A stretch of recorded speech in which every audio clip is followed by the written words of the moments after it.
Salut à tous, bienvenue dans le Foutoir du Bis, la chaîne où on discute ensemble de films méconnus et de cinéma bis. Alors comme le mois dernier, on va faire le point sur les sorties Blu-ray que j'attends le plus en ce mois de décembre 2023.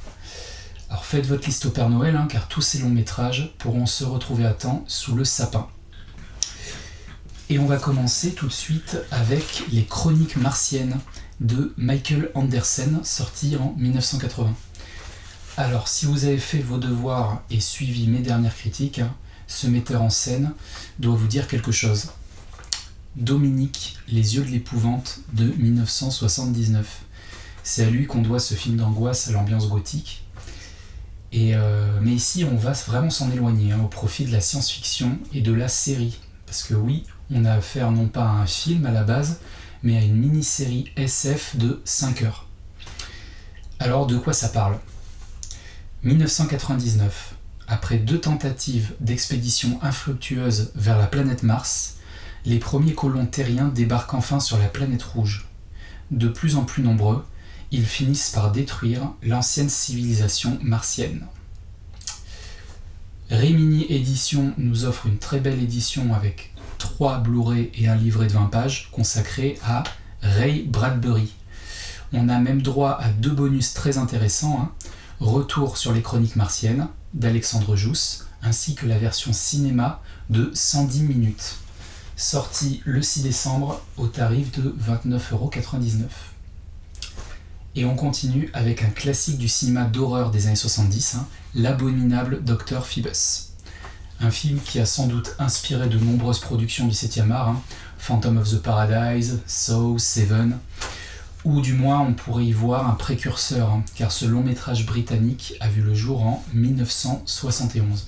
C'est une vraie curiosité car on y retrouve une légende de l'épouvante, Vincent Price, dans un rôle pas du tout à contre-emploi, il est vraiment dans son élément.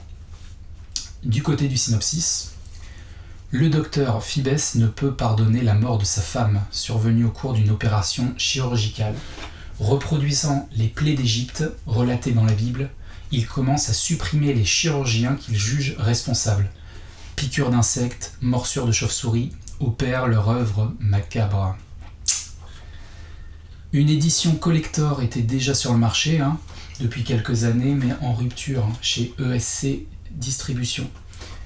Mais pas de panique, l'édition simple sortira le 6 décembre au prix de 15,02 €, le moyen de se faire plaisir sans trop s'alléger le portefeuille. Côté bonus, on a droit à une discussion autour du film avec Pascal Français, 52 minutes tout de même. Donc voilà, à découvrir prochainement.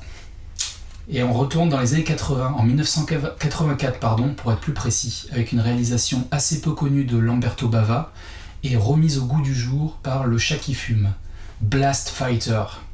Voilà de quoi ça parle. Pour avoir fait justice lui-même, Jake Tiger Sharp a été condamné à 10 ans de prison. À sa sortie, il décide de ne pas se venger du procureur véreux qui l'a condamné et de poser les armes. Il se retire dans le cabanon familial situé dans les Apaches, pensant y couler des jours paisibles. Mais il se retrouve bientôt confronté à une bande de dangereux braconniers et au retour inopiné de son passé. Bon, de toute évidence, un film d'action... action italien qui tente de surfer sur le succès de Rambo. De mon côté, c'est déjà précommandé, sorti courant décembre et limité à seulement 1000 exemplaires. Allez, maintenant on enchaîne avec Hypnotique, un film très récent cette fois et j'ai conscience de m'écarter complètement du cinéma bis avec celui-ci. Petite exception, parce qu'il est réalisé par un metteur en scène que j'aime beaucoup, Robert Rodriguez. Alors le film s'est fait démonter à sa sortie comme un sous Inception et il n'a connu aucune promotion.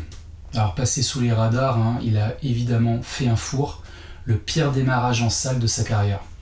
Mais je ferai partie de ceux qui lui laisseront une petite chance. Robert Rodriguez derrière la caméra et Ben Affleck en rôle principal. Avouez que ça donne envie de se lancer dans ce petit thriller fantastique.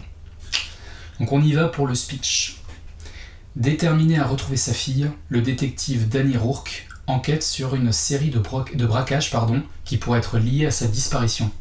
Mais les criminels qu'il poursuit sont bien plus machiavéliques qu'il ne l'imaginait. Ils hypnotisent des innocents pour qu'ils commettent des crimes contre leur volonté. personne ne semble à l'abri. Pour les déjouer, Rourke va devoir se méfier de tout le monde. Bon, franchement, pas mal, hein. Moi, je l'ai jamais vu, alors dites-moi ce que vous en pensez, mais le synopsis est plutôt alléchant. Le Blu-ray sera dans les bacs le 21 décembre au prix de 19,99 €. Et on termine avec un petit film d'horreur sur le thème de Noël, hein. Le petit dernier de cette collection d'épouvantes de chez Rémini Éditions, Douce Nuit, Sanglante Nuit, réalisé par Charles E. Sellier Jr. en 1984. Alors oubliez la magie de Noël, hein, parce que le croque-mitaine n'est autre que le Père Noël lui-même. Hein. Un petit slasher, voilà, qui surfe sur la mouvance de l'époque et qui nous promet 1h20 de punition à tous ceux qui n'ont pas été sages. Alors on y va pour le synopsis. C'est l'histoire terrifiante de Billy Chapman. Traumatisé par le meurtre de ses parents lors du réveillon de Noël, le petit Billy est recueilli dans un orphelinat dirigé par des nonnes sadiques qui vont le brutaliser pendant des années. Devenu adolescent, Billy doit se déguiser en Père Noël pour le réveillon, et cela va déclencher chez lui une fureur dévastatrice et sanglante. Il croit avoir pour mission de tuer les méchants. Alors, comme toutes les sorties Rémini, il faudra débourser 24,99 € pour s'offrir ce combo Blu-ray plus, attention, 2 DVD plus livret 20 pages. Ouais, 2 DVD pour cette fois, car on aura le droit entre la version standard et non censurée, qui contient 6 minutes de scènes supplémentaires. Hein. Ces 2 versions se trouvent également sur le Blu-ray, sorti le 7 décembre. Voilà les amis, on se retrouve très vite pour une prochaine critique, hein, et d'ici quelques semaines pour ma sélection Blu-ray du mois de janvier 2024. Si ce format vous plaît, n'hésitez pas à me le faire savoir en commentaire. Pensez à mettre un petit pouce bleu et vous abonner. Prenez soin de vous et à bientôt. Ciao.